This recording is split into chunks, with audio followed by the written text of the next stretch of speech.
Hey guys! In this video, I will show you how to enable dark mode on YouTube in Firefox. Alright, let's begin. First, open the Firefox browser on your computer. Once it's open, click on the three horizontal lines at the top right corner to open the menu. From the drop-down, click on Settings.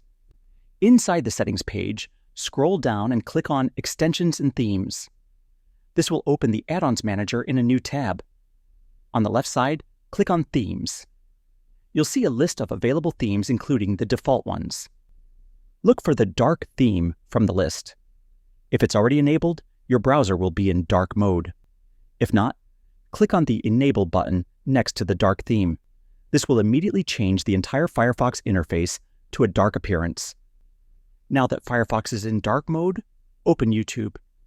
Both your browser and YouTube will now appear in dark mode, giving you a better viewing experience, especially in low-light environments. So that's basically how you can enable dark mode on YouTube in Firefox. And that's it for this video. If you find this helpful, consider subscribing and giving this a big thumbs up. Thanks.